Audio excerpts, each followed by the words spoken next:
What's up, y'all? Welcome to 2026. And we have a new season of podcasts. This is going to be season 2, all about freedom. There's going to be 9 different aspects of freedom. This will be a 10 episode series. In this, episode 1 is going to cover the definition of freedom. What do we mean by true freedom? What does it mean to be truly free? I feel like I say this a lot, but it's not always what we think it is, right? I'm going to list really quickly the 10 episodes that I'm going to do, what they're each going to be about. So for those of you joining this season, you can find what you like. You can go straight to that episode and pick it out relatively easily once they're all available. They're going to release on a 1-week cycle, roughly. So episode 1, what is freedom? Episode 2 is going to be identity freedom, the invisible cage, the contract you have with your identity. Just to give you an idea, that's going to be the beliefs you live by, not the ones you talk about. Those are probably different, right? For a lot of us, they are. Episode 3 is going to be nervous system freedom. Episode 4 is going to be attention freedom, or attention and freedom. Episode 5 is going to be emotional freedom. Episode 6 is going to be relationship freedom. Episode 7 is going to be time freedom. Episode 8 is going to be money freedom. Episode 9 will be purpose freedom. And lastly, episode 10 is going to be integration. It's going to be all about integrating everything into, well, really your legendary form. That's what this podcast is about, is living life from the space of your legendary form. What is your legendary form, you might be wondering? Your legendary form is you totally free. That is what I discovered coming into 2026. And it's been amazing. All right. So in this episode, we're going to talk about what real freedom is and what real freedom is not. Real freedom is not no problems. That is something I was tripping up for a while there. And I'm going to talk about that in a minute. But real freedom is agency. I want you to try this on as an idea. Consider freedom as choice capacity. Let me define that. When your nervous system can stay regulated, when your identity can hold pressure, when your life has margin, when you can make a choice free of the past, free of what you know. Because what you know is a past-based phenomenon. Knowledge cannot be without having first acquired it. So this is a concept. This is not a concept, actually. This is talked about in many places. If it feels abstract, consider this. For you to learn something, you have to have learned it from somewhere, right? You can hypothesize something, and that hypothesis is going to come on the subconscious level from everything that you know about everything about life. So for you to know something, for you to have a hypothesis, it must come from past-based information, or said differently, information you gained, acquired, learned, discovered, experienced in the past. Relative to this true freedom, if you're making decisions based on the past, are you truly free? Now, that's not to say that we cast away all knowledge, but we're going to get into it. I used to think freedom was having whatever you want, whenever you want. In fact, when I was a kid, when I was, I think, around 10 years old on my birthday, one of my teachers told me that you can wish for anything that you want. And when you make that wish, it will come true. And it always does. I was a kid. I may have been younger than 10, but I was a kid and I believed her. I believed if you blew out all the candles in one breath, your wish would come true. So I went home. I prepped for this moment for like, I don't know, but it was a long time. I think it was a couple months. I was like, all right, I know on my birthday, I'm going to blow out all those candles and my wish is going to come true. And my wish was to have anything I wanted, whenever I wanted, however I wanted it, with like a snap of the fingers. I wanted magic, literally. That's what I wanted. Well, on my birthday, I blew out my birthday candles. I went to the living room shortly after to test out my newly found magical powers. And guess what? Nothing happened. And I was devastated. I was crying. I broke down into so like ugly sobbing. My mom came running over. She wanted to know what was going on. And I tried to tell her, but I don't think I did a very good job. I just told her what happened. My teacher said, if I did this and this, I wish it would come true. And it didn't. And I was heartbroken. Well, I have always pursued that kind of lifestyle. It's something I've always wanted, even though the magic didn't come true. What I come to find, though, in pursuit of that, and I've gotten pretty close. I don't work a 9 to 5 job at the moment, and my survival bills are paid. So I've gotten pretty close to true freedom. Like I have a passive income. I'm about as free as you can get. Like I can wake up, play, like do whatever I want technically, and everything will be okay. I just won't have a super luxurious life. And yet, I have not been having the experience of freedom. And actually, with this lifestyle, there's times where I've experienced basically, I would try to simulate this wish that I wanted, that I'm so free, by spending days sometimes just doing whatever I wanted, playing video games, having a day off, cleaning the house, kind of, like living as if I'm retired, at least what I imagine everyone would dream their retired life to be. And well, what I found out is that's not freedom, because I had the experience of feeling powerless, because a big goal of mine lately has been to make a change in my income and do it doing something I love.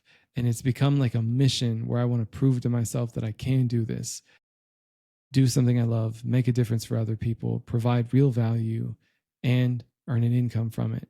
Like total, I don't want to say in my control because it's not about control, but being able to do that, like that would really have me experience being free.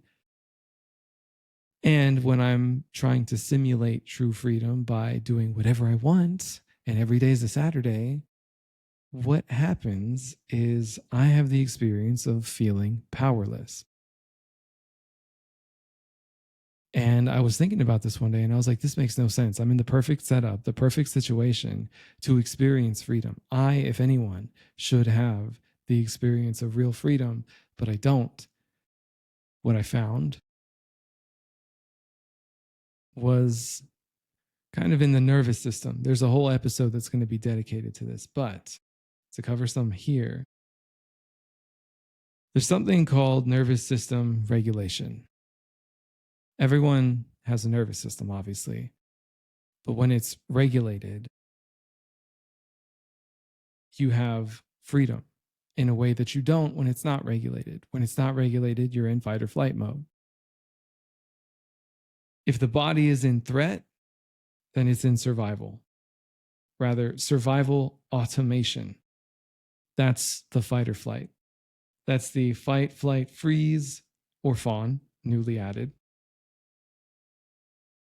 But that's not choice mode. So, regulation and calm I want to clarify, are not the same thing.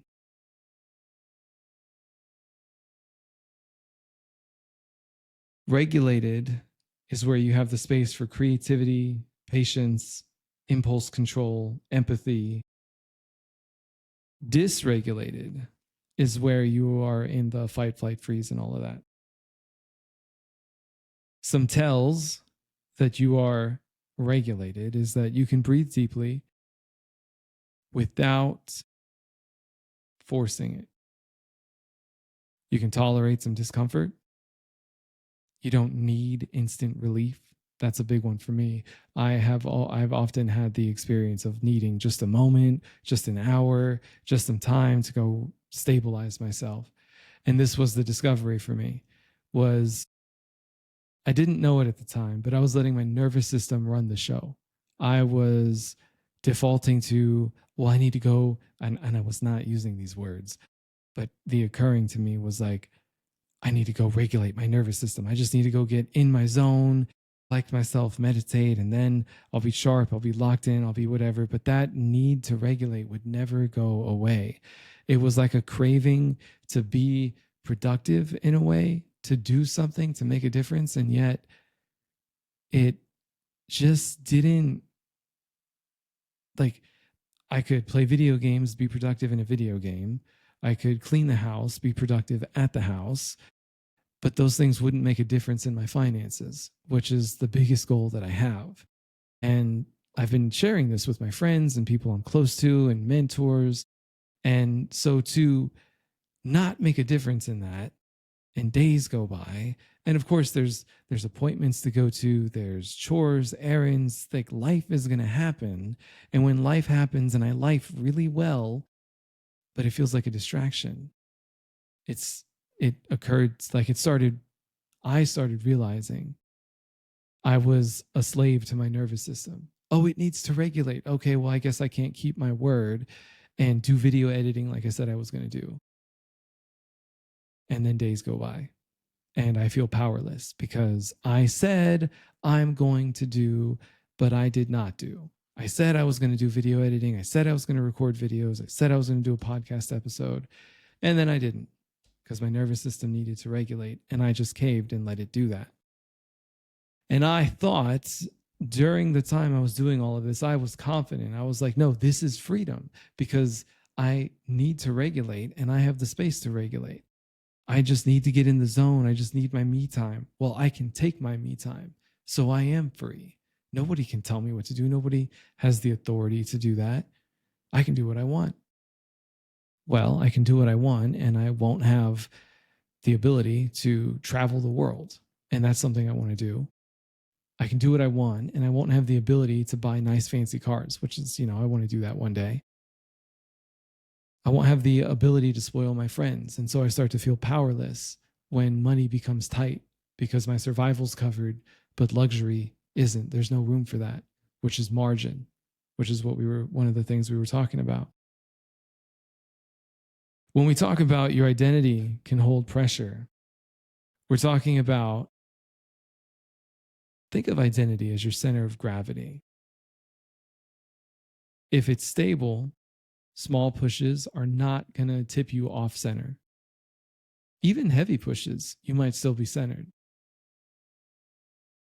If it's unstable, even a small push will push you off center. That's what I mean by your identity can hold pressure.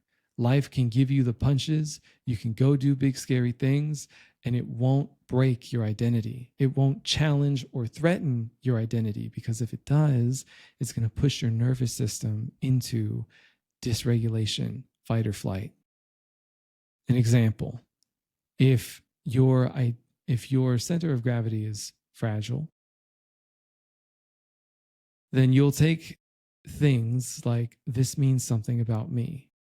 If I fail, I'm a failure. If they judge me, that means I'm unsafe. Uncertainty equals weakness. This is in an unstable state of identity, or a fragile identity, if you will. A stable identity would sound something like, this can go badly and I'll be all right. The outcome is not my identity. It's not even about me. They misunderstood me. Well, I'm still safe. My worth isn't being tested, my approach is. Some examples. So, if you were fragile with your identity, or if your identity cannot hold a lot of pressure, we would say, that might lead to avoiding posting on social media. Like choosing not to sell, don't sell, avoid selling because rejection or possibility of, and what you make that mean. Don't lead, don't take opportunities to lead because anything that goes wrong is going to mean something about you and, or, something about me, like I'm a failure. Don't commit because if you commit with a fragile identity, that's too much risk to who you are. Whereas a stable identity,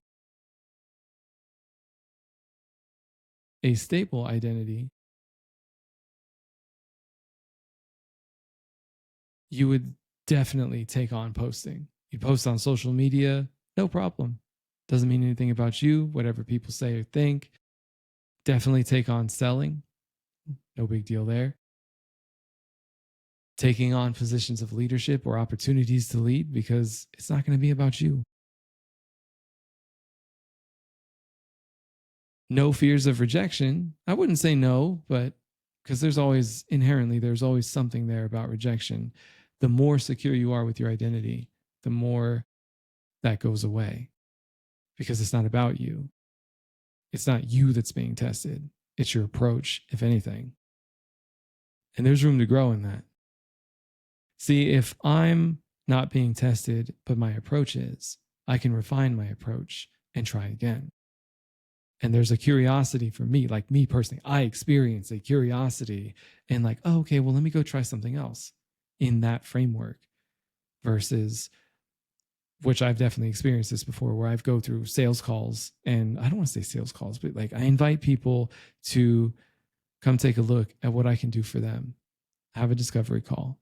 And if they don't see something for them, I walk away and I make it mean, oh, well, it's me. I'm not a good enough coach.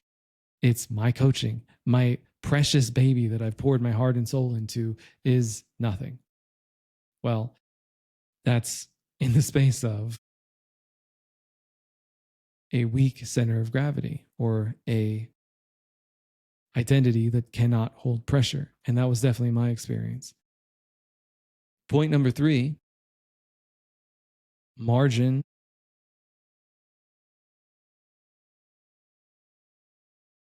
If your life has margin, you have space. Margin is not luxury. I want to be clear on that. Margin does not equal luxury. First, I thought it did. But what margin is it's the physical infrastructure of choice. So no margin means forced moves, cornered by urgency. Margin equals space. To think, to negotiate, to wait, to say no, to re-engage.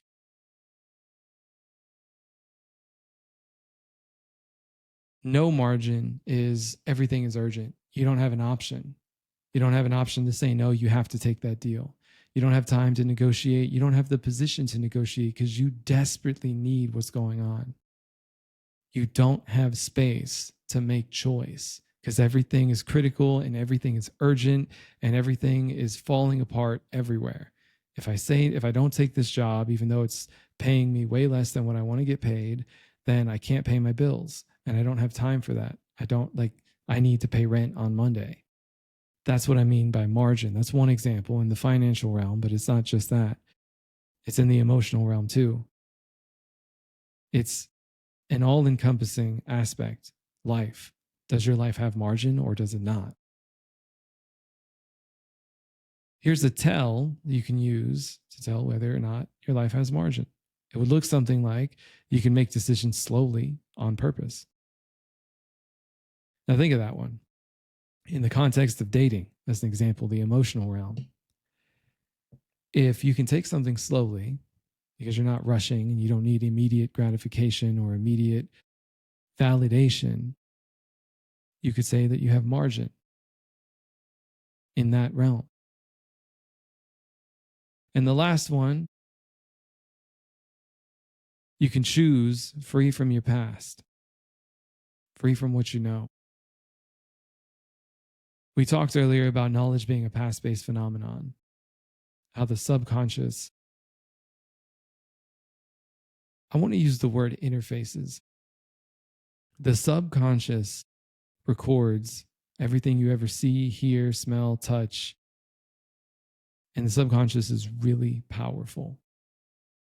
When you experience, for example, this is not the best example, but it's one of the ones I like.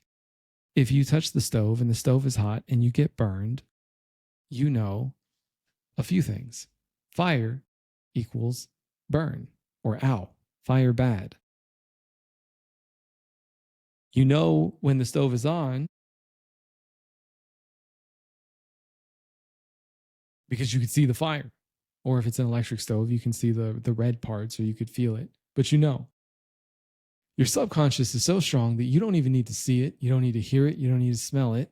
You can just be near it. Your subconscious will remember very quickly that feeling of being close to the heat. It will understand heat and it will pull your body away without you having to consciously think about it. You would have to be very distracted with something that really takes your attention to absent-mindedly move into an open flame like that. That's the power of the subconscious. Overlay that with creating a hypothesis for the future simulation. I, as a personal coach, and my realm being I'm a human performance specialist, the whole legendary form is about freedom. I make discovery calls with people. I lead workshops. I put myself out there on social media. I do these podcast episodes. And there's times where my subconscious will steer me away from that. Like recording this very episode. This is the end of my day that I'm recording this episode. I'm in one element exhausted. And there's like this, well, I'm not at 100%. I don't want to record an episode because I'm not going to be polished, if you will. I'm not going to be my 10 out of 10 self. I'm feeling a little low on energy. And I don't want to put that out there because then I'm going to look bad and then people are going to see that and think that that's my best work. And then they're not going to listen to anything and it's not going to be perfect. And all of that, even in a small way, even just one of those thoughts is enough for my nervous system to be like, well, you know what? We can vacuum the house. And if we vacuum the house, we know that the energy spent in that will be met with the reward, we could say, of a clean floor. And we know exactly how much energy that cost, about how much time that's going to take. It's a very specific milestone. See, the nervous system slash subconscious, they're interlinked, is all about effort. Think of it's like a ratio of effort to reward. Reward isn't the exact word, but it's the word I'm going to use because it's the best summary I have at the moment. But effort to reward. How much effort am I going to get in, or how much effort is this going to cost for the payout that I'm looking for?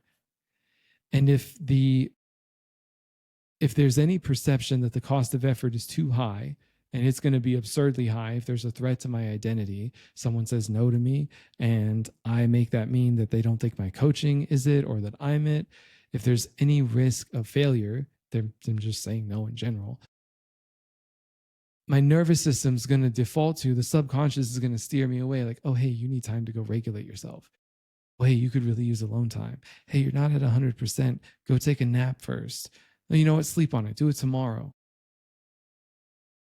These are things that some structured scenarios like military or jobs, really most jobs in general, because every job has its own structured set of rules.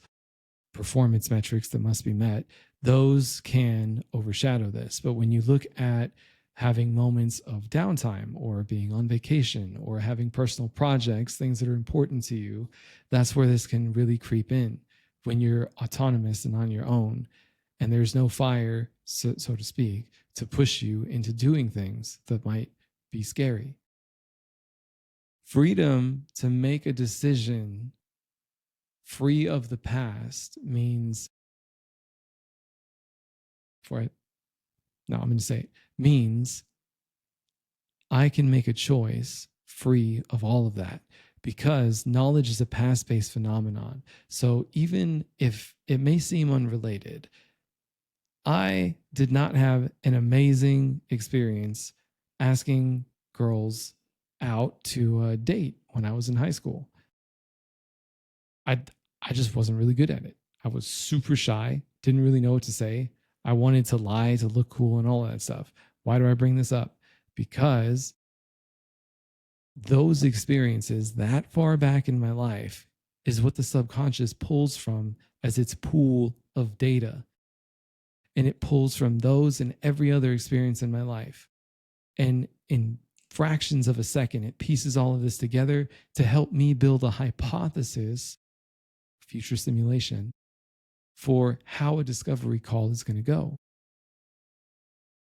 And if I'm telling you that I didn't have the best experience in high school, you can imagine my subconscious is not going to create a hypothesis of the best experience having putting myself out there and having a discovery call with people, having a workshop that I'm leading to teach people, right? And even though there are positive experiences in the mix, times when I've made a real difference for people, and people have been crying, telling me that I've like changed their life. I remember I was in the military. I'm going to summarize this really quickly in terms that are familiar. I was basically applying to train into a different career field, which would be the equivalent of being like a counselor, a lighter work counselor. And that would be like one element of the job. But I was auditioning for that job basically. It's like a week or 2 week period where I go work with them, learn the ropes, and they kind of give a rough assessment of like, would I be a good fit? Yes or no. And in this period of time, I'm listening to, I'm in a room with a sergeant and an airman, and I just got back from, I forget what we were doing. We were out like all day, but we just got back into the facility, and we walk in, and these two are having like a sort of private conversation. So our first thing is, hey, sorry, we'll be out of your way. We're just going to go to the other door over there. And at the same time, there was the question of like, do you want us to be around or do you want privacy? The person who was utilizing the counseling, the airman, said, no, you guys are welcome to stay. He kind of wanted us to stick around and hear what he had to say. I don't remember exactly what he said in detail, and I'm not going to disclose it for privacy, but there was a lot going on with his career in him, and he was really emotionally like not doing well. I hear what he says, and I explain how I've been in a similar situation. I've been in really dark places at times in my career, from stress, feeling trapped. What I wish I could remember exactly what I said to him, but whatever I said to him, as I was trying to tell him, like, I get where you're coming from, and I know that it seems super bad right now, and shit just sucks, and it's like you're stuck and you can't get out, and it feels like nobody understands you. Sometimes it feels like everybody's against you, and you're trying your best. You're trying to do a good job. You're literally trying every way you can to make the right difference. You're not even trying to cheat the system, and it's just not working. And then I explained to him how the structure, I think it was, of how the military environment is, and how on a psychological level, which not a lot of people, not everybody knows psychology. So not everybody knows to tell you that they get where you're coming from. They might miss that. I go on to explain things like that and summarize how your situation may not be as bad as it seems. And here's why. People may forget to tell you that they may forget to tell you that they get where you're coming from. They may forget to tell you and go straight to the here's how you get better, something like that. So I tell him this, and the sergeant that's there, the sergeant that's doing like his counseling, looks at me and says, "Dude, you need to be in this job. You need to be in this job." And that, honestly, that made me cry a bit. That was like a really, I felt proud of myself for being able to deliver something like that to the airmen. And that someone with that much experience, because that dude's been in for a minute, the sergeant, for him to say that to me, like, I was honored. Now, why did I all bring this up? I actually have to remember that. It was an example of this is the positive stuff that exists in my psyche as well. Even with that kind of positive experience, we have a negative bias. The negative gets focused on more because our brains are interested not in our success, but our safety and energy conservation. That's why the effort to reward ratio is so like grilled into us. And if I'm a slave to my nervous system, if I'm a slave to that, so to speak, where that rules my day, that wins out, and I don't do what I say I'm going to do because it's scary, because there's unknown variables, then I'm not truly free. So, those are the four elements of freedom: your life having margin, your identity being able to withhold pressure, your nervous system being able to remain regulated despite the curves that life will throw at you, and the ability to make choices free from your past. Now, each episode is going to go into each of the elements mentioned at the beginning, where we're going to do a bit more of a deep dive. But this is kind of a summary introduction that I invite you all to consider what it means to be truly free. And I want you to consider that having free time or financial freedom by themselves, those are elements of freedom, but they're not, it doesn't make you really free. It's a lot deeper than it might seem on the surface. I'm saying this because I thought financial freedom was total freedom. Now you got money, you could do whatever you want. Not quite. I thought time freedom was the ultimate freedom. Well, if you could, like me now, I can do whatever I want in my days, and I could, but I did not have the experience of being truly free, because if I did whatever I air quotes wanted, which a lot of times was my nervous system, whatever it was doing to conserve its energy and basically protect itself, protect me, I didn't feel free. I felt like I was a prisoner, because I'm saying I want to go do blah, blah, blah, grow my business, make episodes, post on social media, and my nervous system and subconscious are convincing me not to. So I'm going to sleep at night knowing I didn't do what I wanted to do. And I feel powerless despite having all the time in the world to do anything that I want. So freedom sometimes can be a little deceiving. So I hope that this gets your gears turning. I hope that this makes a difference in how you perceive and pursue freedom in a positive way.